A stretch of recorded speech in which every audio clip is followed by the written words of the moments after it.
Hey there, this is Colt Alvarez speaking. Well, after that last run, I figured I'd earned myself a real bed, so I stayed the night at a small motel here in Enid. Woke up around noon. Yeah, kinda late, but after a haul like that, you take whatever rest you can get. Stepped outside, stretched my back, felt that warm Oklahoma sun, and thought, all right, Colt, time to see a bit of this town before hitting the road again. So I grabbed a taxi, old Ford Crown Vic. Driver barely said a word and headed to Broadway Tower. And man, you know, that place hits you different when you see it up close. 12 stories of worn brick and quiet history.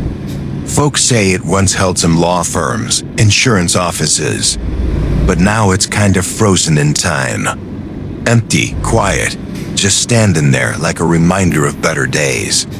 I walked around it slow, tacking it all in. Anyway, while I'm standing there looking up at the tower, my phone starts ringing. Dispatch. And you know how it is. When dispatch calls, it ain't usually to ask how your day is going. So I answer, and the guy tells me, Colt, we got something for you. AmeriGas needs a load moved, Boric Acid, Enid to Victoria, Texas, 575 miles. Pays clean. I just nodded, even though he couldn't see me. Sounded like a solid run.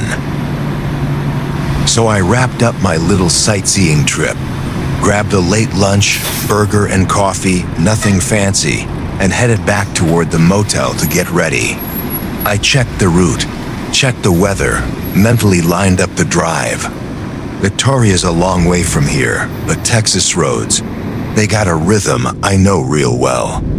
And yeah, I felt that itch again, the good one, the time to roll kind of feeling. Haven't had that in a while.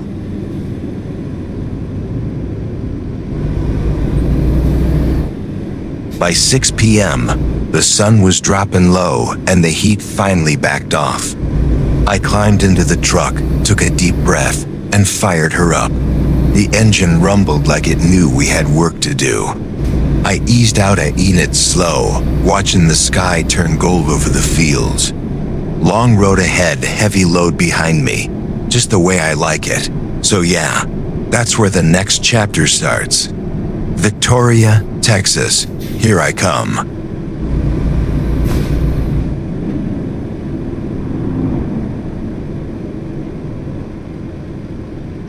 You know, spending this much time on the road gives a man space to think.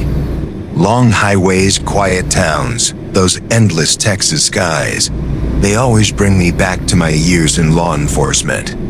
I don't talk about that part of my life too often, but it shaped the way I look at people, danger, and the things humans are capable of. And Texas, for all its beauty, has seen some truly dark chapters. Back when I wore the badge, I had this habit, digging into old case files during slow nights. Not because I had to, but because I wanted to understand what pushes a person off the edge. Sometimes it was desperation, sometimes pure evil, and sometimes, well, sometimes it was something no report could really explain. Texas law enforcement has dealt with crimes that still echo through our history.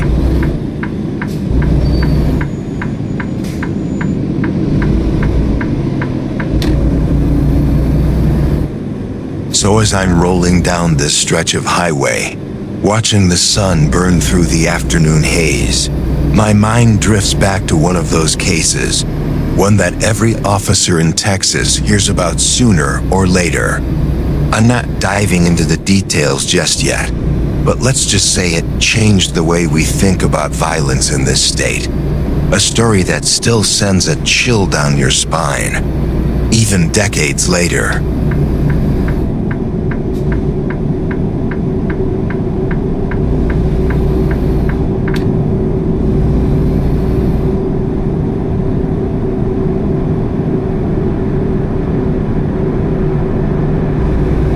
A guy who looked like any other clean-cut Marine, but carried a storm inside him big enough to shake the whole damn state. You know, Whitman wasn't born some cartoon villain. Truth is, he came into this world like any other kid July of 41, Florida heat thick enough to chew. But the thing is, his dad was the kind of man who thought fear was the same thing as discipline. He demanded perfection, and if he didn't get it, well, let's just say Charles learned pain before he learned kindness.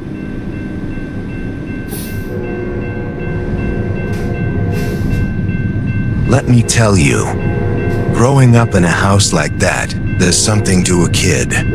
Kind of bends you out of shape before you even know who you are. Still, Whitman was sharp, real sharp.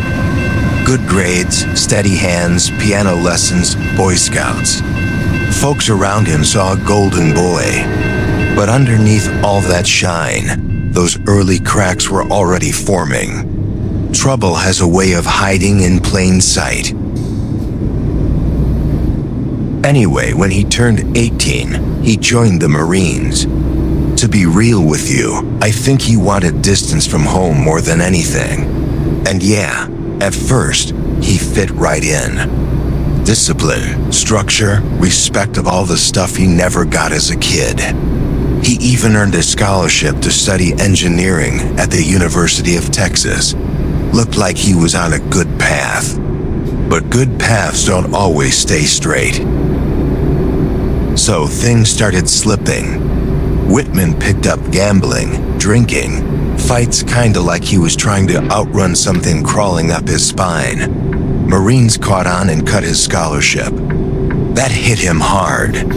Around then, he married Kathy, sweet girl, steady heart, believed in him completely. But even she couldn't quiet whatever storm was building inside his head. And yeah, that's when his journal started getting real dark. You know, those entries where he talked about headaches so sharp they felt like someone splitting his skull from the inside. He wrote about bursts of anger he couldn't explain, moments where he'd just drift away mentally. Honestly, reading that stuff now, it's like watching a man slowly lose control of his own steering wheel.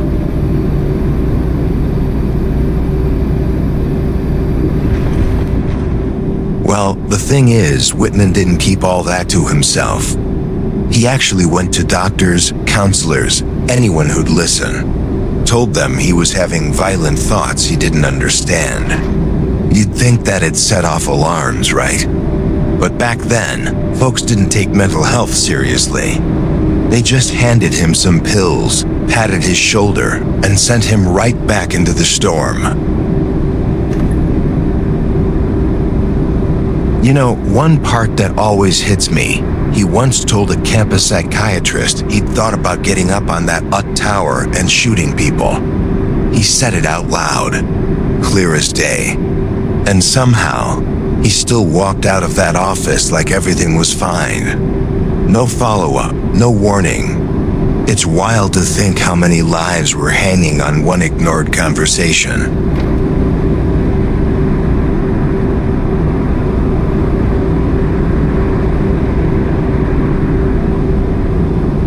Anyway, by late July '66, Whitman's mind was pretty much slipping through his fingers. He sat down and wrote a long note, calm as a man writing a grocery list.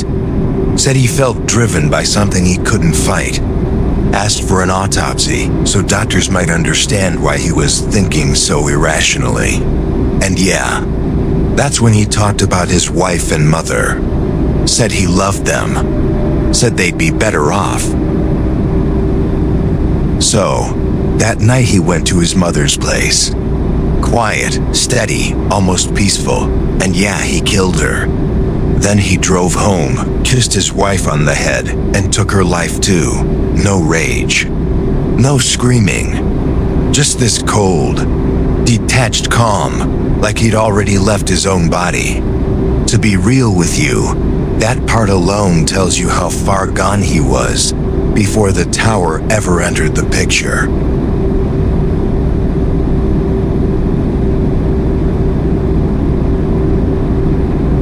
Well, Early the next morning, he packed up like he was heading out for a long trip. Rifles, pistols, ammo boxes, knives, food, water, pretty much a whole arsenal tucked into a footlocker. And yeah, the way folks saw him rolling that dolly across campus, calm, polite, nodding at people, nobody thought twice. Different time back then.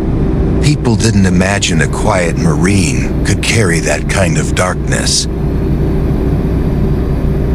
You know, he made his way into the tower without any rush. Took elevators, walked halls, past students going about their day. On the 27th floor, he attacked a receptionist, then two people who stepped out of the elevator. Quick, silent, ruthless. It wasn't rage, it was procedure. Like he'd already accepted that he wasn't coming back from whatever he'd started. Anyway, he reached the top, stepped out into that brutal Texas heat, and started setting up his rifles like he was back on a Marine firing range. He placed water beside him, arranged ammo in neat rows. That level of calm? Man, that's the part that chills me. He wasn't frantic, he wasn't shaking. He was steady, too steady for what was about to unfold across the whole damn campus. So at 11:48 a.m., he fired the first shot. And yeah, folks didn't understand at first. You could hear confused voices, people looking around, thinking it was construction noise or maybe a car backfiring. Then the second shot hit someone. Then the third. And suddenly, that wide-open campus, sunny, peaceful, normal, turned into a killing ground in under a minute. You know, Whitman fired like a machine, switching rifles, adjusting his aim, tracking people hundreds of yards away. That Marine training, it made him devastating. Students running for cover, people dragging the wounded, police scrambling without a clear angle. And the whole time Whitman stayed low, breathing slow, like he'd separated himself from the world entirely. Well, the whole city froze. Sirens started echoing from every direction, but nobody could get close without taking fire. And yeah, folks on the ground started returning shots with their own rifles, hunters. Veterans, regular Texans who refused to just sit and watch. Those counter shots didn't stop him, but they forced him to stay low, breaking his rhythm just enough to save lives. You know, people were crawling across blistering concrete, using bushes and curbs as cover. Some played dead. Some whispered prayers. Police tried to coordinate, but this kind of attack? Nobody trained for it back then. Radios crackling, officers yelling directions, students screaming for help. It was chaos layered on chaos, all under a burning Texas sun.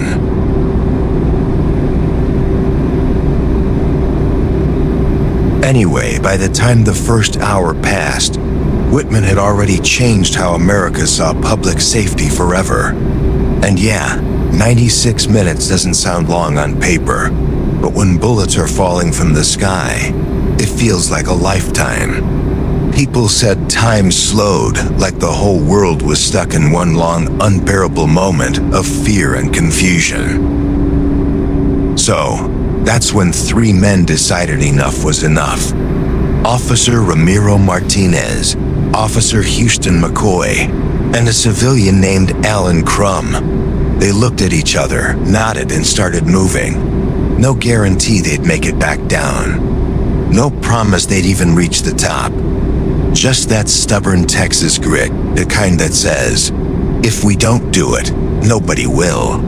You know, climbing that tower wasn't quiet or clean. Every stair echoed. Every hallway felt like it was holding its breath. They found blood, bullet casings, signs of struggle. Heartbeat drumming in their ears. And yeah, every step closer meant stepping deeper into the unknown. But they kept going, steady and focused, because stopping wasn't an option.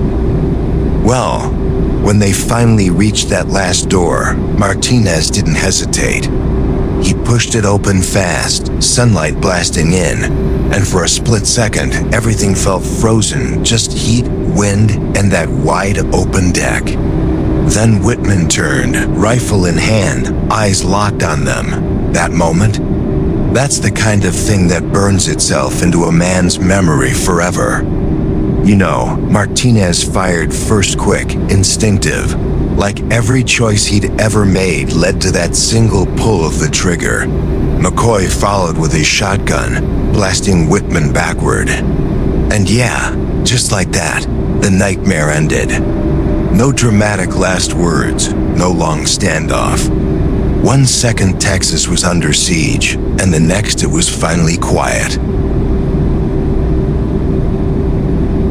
Anyway, after Whitman hit the ground, the three men stood there catching their breath, surrounded by empty casings, hot concrete, and a silence so heavy it almost rang in their ears.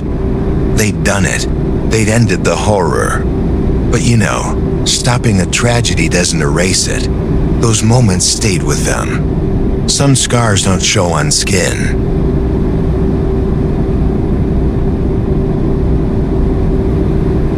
So, down below, Austin was trying to understand what had happened. 16 dead, more than 30 wounded.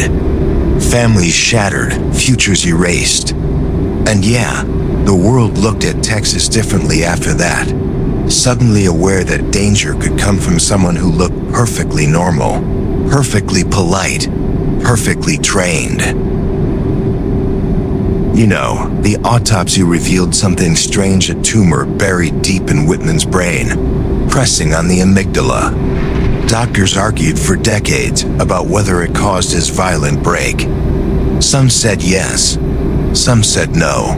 But honestly, when you read his journals, see his actions, you can feel he was fighting something inside he couldn't name. Well, the thing is, Whitman didn't act like a man who hated the world. He acted like someone terrified of himself. You read his notes, and yeah, you hear a guy begging for someone to pull him back before he slipped all the way. But nobody did. Nobody knew how. And by the time anyone understood the signs, the damage was already written in blood. You know, the tumor didn't excuse what he did, not even close. But it did paint a picture of a man whose mind wasn't fully his own. Pressure in the brain can twist emotions, break judgment, scramble impulses. And yeah, combine that with trauma from childhood, the stress of failing expectations, the fear of losing control. It's a brutal mix. Whoa, hold on a second. Off to my right looks like there's been a wreck. 2 sedans, front ends crushed in, scattered glass all over the lane. Police cruisers are blocking the right side of the highway, lights flashing that sharp blue-red, cutting through the dark. I ease off the throttle a bit. No need to rush past a scene like that. Nights like this remind you how quick the road can turn on anyone. Anyway, those journals showed how far gone he felt. He wrote about drifting out of his own thoughts, losing track of time, feeling like an observer instead of a person. And yeah, when a man starts talking about himself in the third person inside his own notebook, that's a sign the ground under him is cracking fast.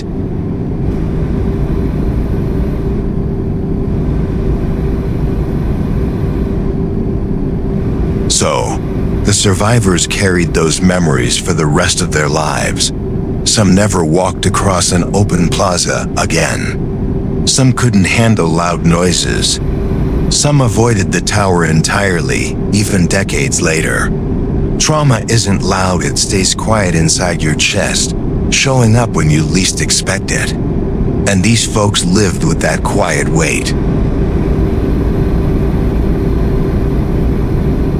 You know, Austin had to rebuild more than just its confidence. The tower shooting changed how police trained, how campuses prepared, how emergency calls were handled. Modern active shooter protocols, they trace right back to that day. Because Texas learned the hard way that hesitation costs lives and action saves them. Well, the UT Tower itself became a symbol folks didn't know how to handle. Some said close it forever. Others said hiding it wouldn't heal anything. And yeah, Texas eventually chose remembrance. They built a memorial, held ceremonies, made sure the names of the victims were spoken. Because forgetting? That wasn't an option, not after what happened up there. You know, Whitman's father tried defending his son after the fact, blamed the Marines, blamed the tumor, blamed anything that let him avoid the truth. But honestly, people saw straight through it. A man is responsible for his actions, no matter how broken he becomes. Trauma shapes you, but it doesn't erase accountability. Anyway, what really gets me is how Whitman kept trying to reach out for help. He went to doctors, counselors, wrote long notes about losing control. And yeah, back then nobody took mental health seriously enough to dig deeper. I keep thinking, if just one person had listened harder, pushed further, maybe that day turns out different. So, when I look at the whole timeline, it doesn't feel like a snap moment. It feels like a long slide, slow, quiet, unnoticed. Years of pressure stacking up. Childhood trauma simmering under the surface. A tumor twisting his emotions. The failure he felt academically, financially, personally. All of it building, piece by piece, into something deadly. You know, I've met a lot of folks on the road lonely, tired, carrying their own storms. And yeah, sometimes you can see the cracks in their voice, hear it in the way they talk like they're fading from their own life. Makes you realize how fragile the human mind really is, and how dangerous it gets when someone slips through the cracks unnoticed. Well, the thing is, Whitman didn't wake up one day as a killer. He was drifting toward that edge for years, one bad moment stacked on another, one ignored warning after the next. And yeah, by the time he started writing those desperate journal entries, he was pretty much shouting into the void. Nobody heard him, nobody knew how to. And that silence, man, it cost lives. You know, when folks look back, they see the tower, the rifles, the chaos. But what I see is a man who felt himself slipping and had no idea how to stop it. He wasn't proud. He wasn't bragging. He was scared of his own mind. And yeah, fear like that, fear turned inward, can twist a person into something unrecognizable long before the world ever notices. Anyway, today, that tower still stands tall over Austin, casting its long shadow across the campus. Students walk under it every day, laughing, rushing to class, living their lives. Most don't think about what happened up there, but if you stand still long enough, you can feel the weight of history pressed into the stone. Texas doesn't forget, not really.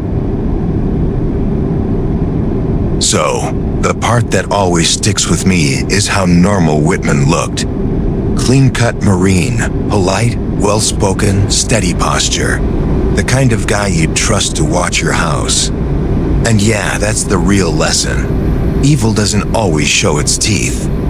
Sometimes it hides behind a smile, behind good grades, behind a uniform. Sometimes it looks like someone you'd never expect.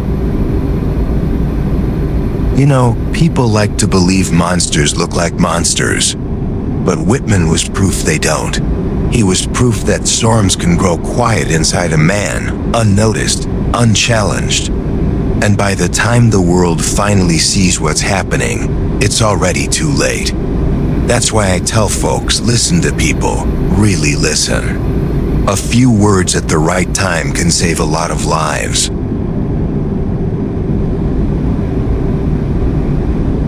Well, the truth is, there were warning signs everywhere. Friends noticed his mood swings, his sudden bursts of anger, the way he'd drift off mid-conversation like his mind was pulling him somewhere dark. And yeah, Kathy, his wife, she saw the worst of it. She tried helping him, grounding him, loving him through the chaos. But sometimes love just isn't enough to stop a mind from unraveling. You know, Whitman wrote lists, pages and pages of them. Plans, steps, supplies, thoughts he couldn't control. And yeah, the way he wrote them, it wasn't hateful. It was detached, methodical, almost clinical. Like he was documenting someone else's life instead of his own. When a man starts writing like that, you can tell he's slipping far from himself. Anyway, what makes the whole thing heavier is the randomness of his victims. Students crossing the quad, a pregnant woman walking with her boyfriend, workers eating lunch outside. People who had no connection to him, no warning, no chance. Evil doesn't always need a reason. Sometimes it just needs a moment and a broken mind steering the wheel. So, when the officers finally ended it, they didn't walk away clean. Martinez, McCoy, Crumb, those men carried that day with them for the rest of their lives. Flashbacks, guilt, second-guessing, and yeah, even though they saved countless lives, they still questioned themselves. Trauma doesn't care if you're the hero. It hits everyone the same. You know, survivors talked about those 96 minutes like they lasted years. Some lay still on the concrete pretending to be dead. Some whispered to strangers, begging them to hold on. Some felt the sun burning their skin while they bled, too scared to move. Those moments stay lodged deep in a person's chest. They don't fade. They just settle there.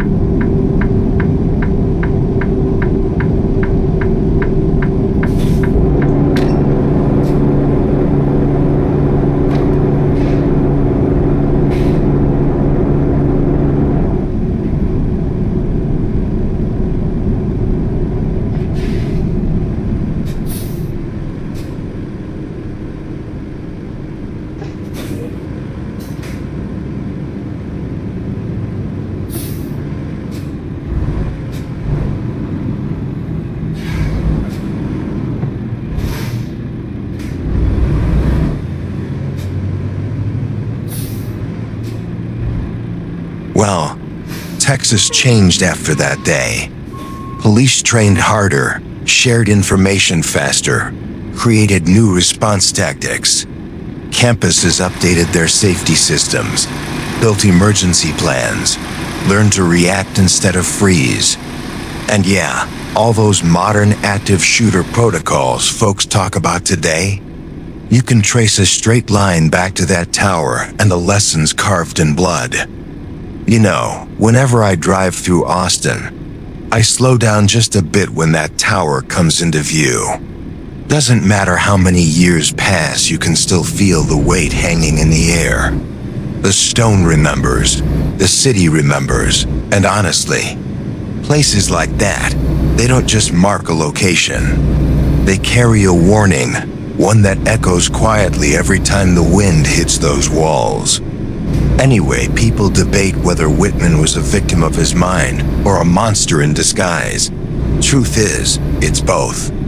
A man twisted by childhood trauma, pushed by stress, poisoned by a tumor he didn't even know was growing inside him.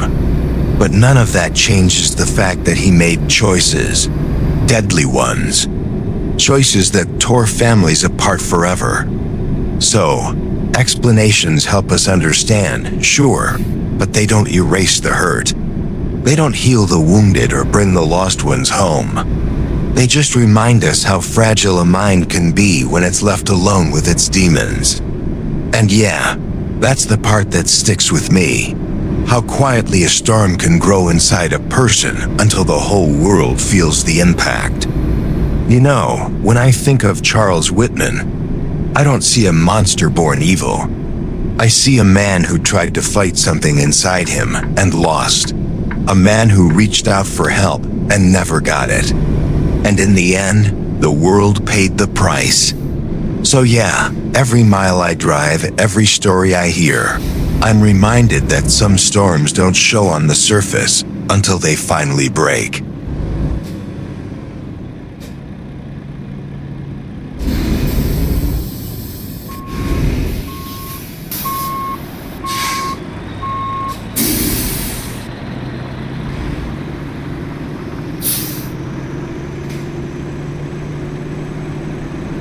Well, you know, if stories like this hit you the way they hit me out there on the road, then hey, don't be shy. Go ahead and hit that like button, subscribe to the channel, all that good stuff. It helps more than you think. And yeah, drop a comment too. I read every single one, and I always answer. So if you're riding with me on these dark roads of history, stick around. There's plenty more ahead.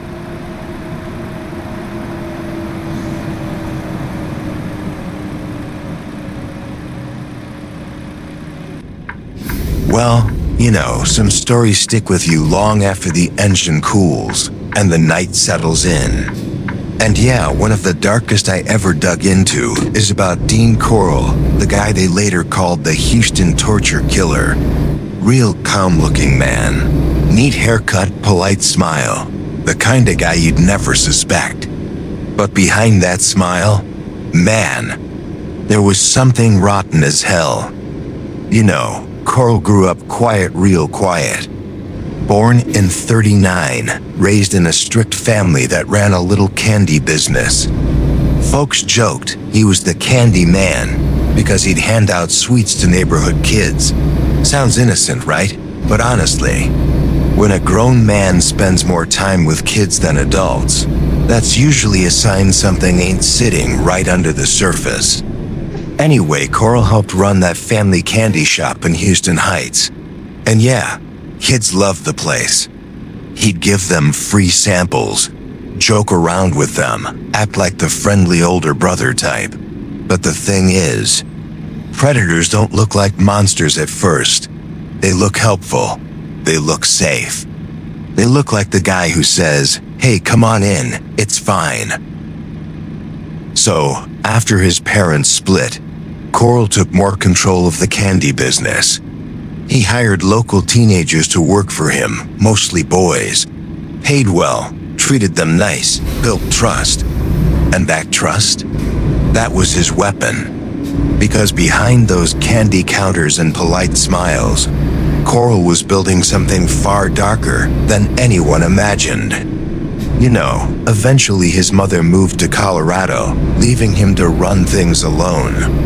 And that's when things took a real turn. No supervision, no boundaries. Just a man with urges he never should have had, living in a house nobody checked on. Darkness grows fastest in quiet places, and Corll's world was getting real quiet.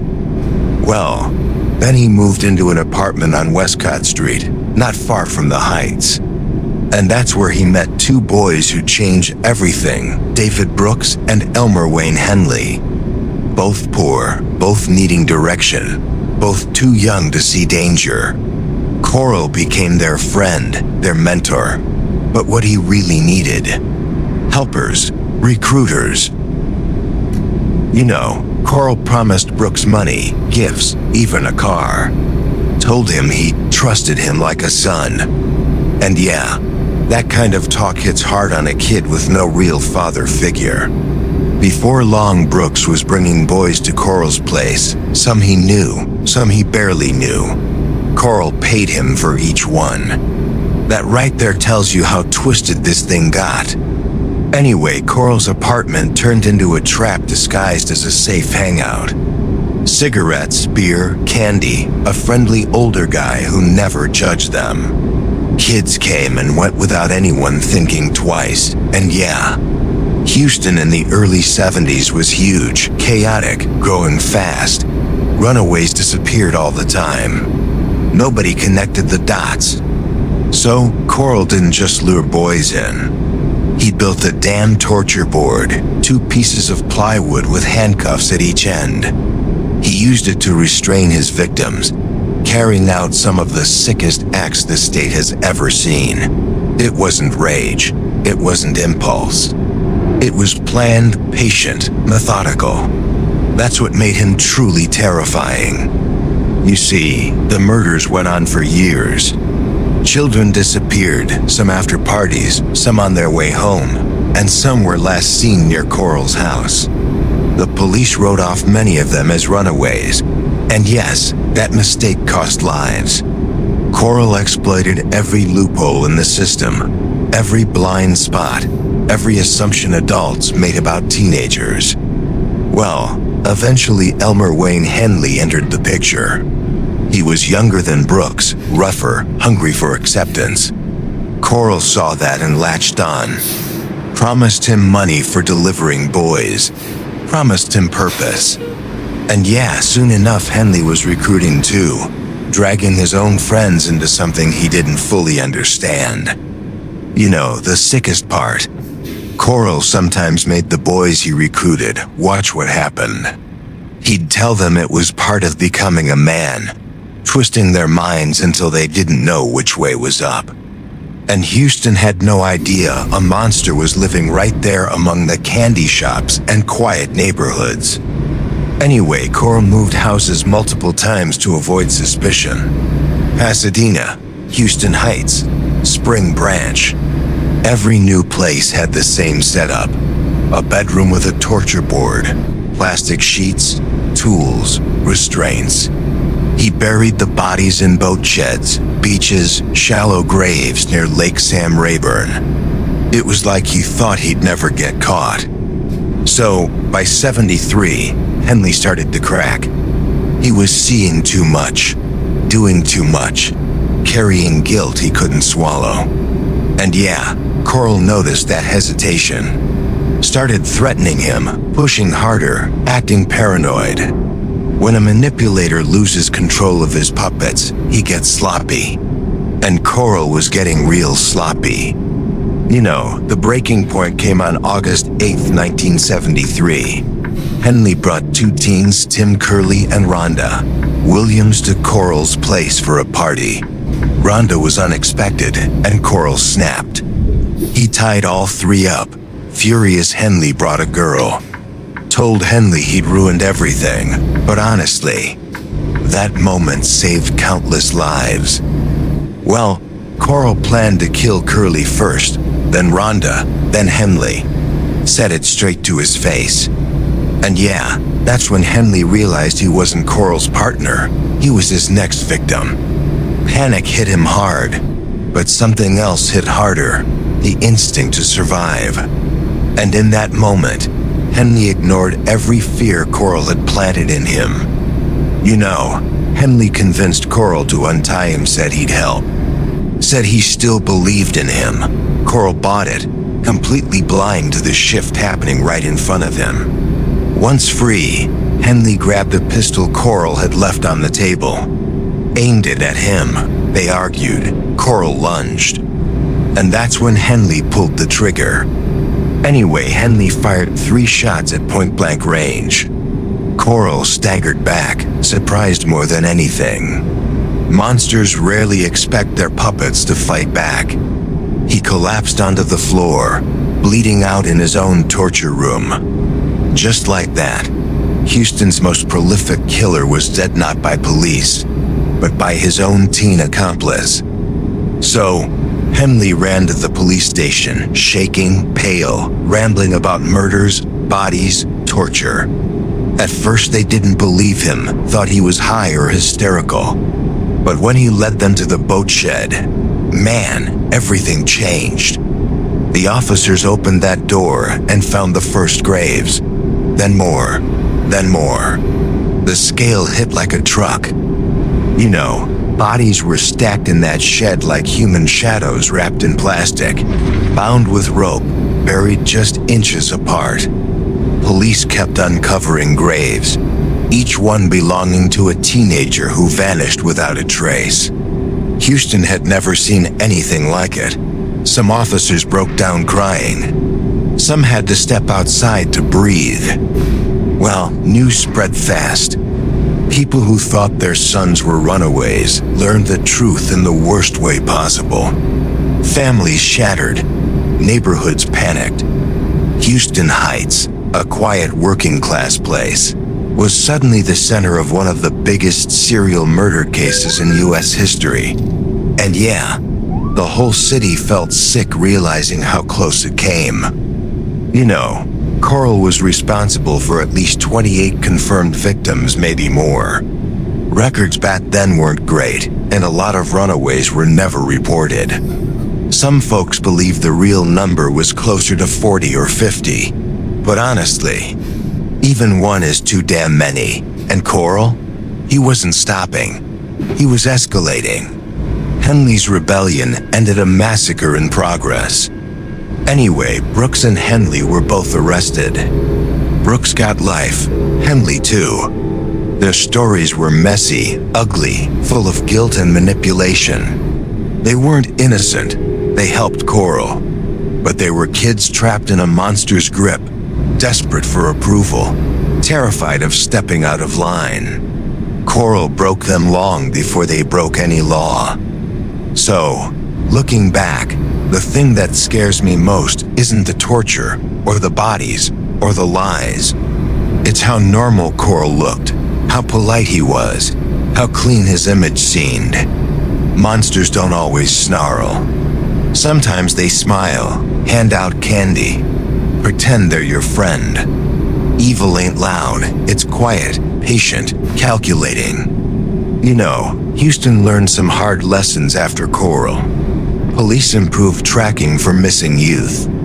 Families got louder about their kids disappearing. Communities stopped brushing off runaways as just rebellious teens. And yeah, systems grew stronger because Texas doesn't let tragedy slip by without learning something from it. Well, Corll's story still haunts the Heights. Folks there remember the fear, the funerals, the grief hanging in the air like smoke. And honestly, there's something chilling about how ordinary it all looked from the outside. A candy man, a quiet house, a friendly smile. Evil hides best where nobody thinks to look. You know, I think about those boys, sometimes kids who trusted the wrong man. Kids who had dreams and futures and whole lives ahead of them. And yeah, Corll stole that. Not just from them, but from their families, their friends, their entire community. That's the thing about monsters like him. They don't just kill people, they tear worlds apart. Anyway, there's a reason folks in Houston still talk about Corll in hushed tones. His crimes weren't flashy or dramatic. They were hidden, secret, buried literally. And that quiet kind of evil? Man, that's the kind that gets under your skin the longest. The kind that reminds you the real danger doesn't always announce itself. So, when I'm out on the road, pulling into some truck stop late at night, I think about people like him. How they blend in, how they manipulate, how they use charm as a mask. Makes you look twice at strangers, listen closer, trust a little slower. Evil isn't rare, it's just good at pretending it's harmless. Well, if stories like this hit you the way they hit me, rolling down these long Texas highways, then hey, don't forget to hit that like button, subscribe to the channel, and drop a comment. I read every single one, and yeah, I answer them all. So stick around, partner. If you want more dark roads of history, I've got plenty more coming.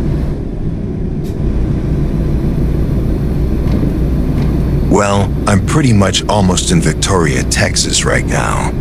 Just a few more miles down this highway, and I'll be rolling into town. And yeah, before I get there, I figured I'd tell you a little about the place I'm heading to. Nothing fancy, nothing dramatic, just straight talk from the road. Victoria's not a huge city, not tiny either. It's one of those steady Texas towns folks drive through more often than they talk about. Listen, Victoria sits in a pretty strategic spot for trucking. You've got Houston one way, Corpus the other, and a whole mess of smaller towns feeding cargo in and out. Drivers run through here for chemicals, food loads, equipment, you name it. It's a working town hub, the kind that keeps the state moving without anyone really noticing unless they live here. Honestly, what stands out about Victoria isn't looks, it's function. This place has been around since the early Texas days, and you can kinda tell from the layout. Older neighborhoods mixed with newer roads, some industrial pockets, some quiet blocks. Not much traffic compared to big cities, and for a driver like me, that alone makes the run smoother. To tell you the truth, the closer you get to town, the more it feels like a regular morning in working-class Texas. A few pickups heading out to job sites, some early shift folks grabbing breakfast, and that calm vibe before the day fully ramps up. Nothing fancy, just a place doing what it does without trying to impress anybody. All right, here's something useful. Victoria deals with weather like a champ. Hurricanes from the Gulf roll through. Floods hit the river areas. Heat waves slam the highways. And yet the town always pulls itself back together. That kind of resilience says a lot. You can tell people here are used to hard days and don't fold easy. So listen, if you ever haul freight near Victoria, don't expect some massive truck stop with chrome lights and loud crowds. Most spots here are basic. Diesel pumps, a couple breakfast burritos, maybe a cashier who calls you sweetheart. It's simple. And honestly, sometimes simple hits better than overpriced premium driver lounges. Here's the thing, Victoria's got history, but not in a touristy way. More like old Texas bones under new Texas pavement. Missions, battle markers, stuff school kids learn about. For a driver though, it's just the backdrop you roll past while checking mirrors and planning your turnouts. Still, it gives the place character, and that's worth something. I mean, people here work real jobs. Plants, medical centers, welding shops, ranch work, retail shifts. It's a community built on routine. You feel that as you approach. No rush, no big city stress. Just folks trying to get their day started. Makes the approach into town feel calm, steady, predictable. And predictable is a blessing in trucking. No kidding, what I like most about rolling toward Victoria is how straightforward everything is. Roads are clean, signage makes sense, and you don't get ambushed by sudden traffic or crazy exits like in Houston. It's the kind of place you can pull into without bracing yourself. That alone puts Victoria above half the routes I drive. All right, I'm basically at the edge of town now. Gonna hit my turn in a minute. Before I pull in, I'll just say this. Victoria might not be flashy, but it's reliable. A steady stop on the map. A place that doesn't make your job harder. And in this line of work, that's worth appreciating. Let's get this delivery done and see what the morning brings. All right, I'm just a couple minutes from the drop-off now. Can almost see the place from here. Gonna pull in, back this trailer up, get the paperwork signed, and finally unload this run. Been on the road long enough today, so once this freight is off my hands, I'm calling it.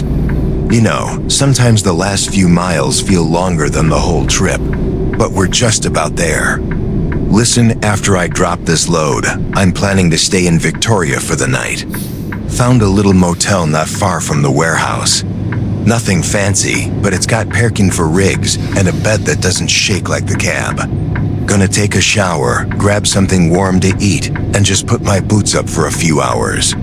Trust me, after a day like this, that feels like a luxury. Here's the thing tomorrow morning. I'll start hunting for a new load heading toward Louisiana. Got my eyes on a couple possible runs already. Pay on this delivery is solid too. $11,800. Not bad for a job this size.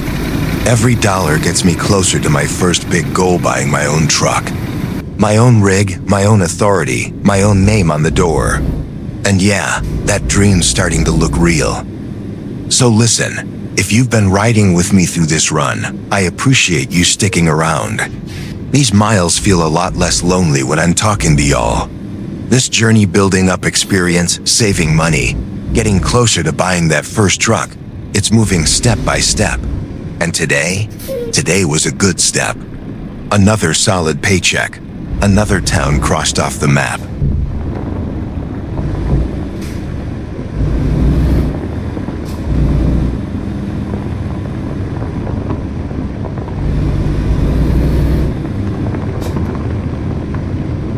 Let me thank you for watching. It means a lot.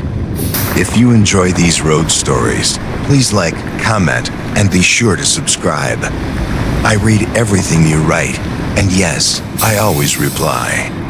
Okay, partner, let's finish this delivery and continue on to the first truck. There are many more miles to go.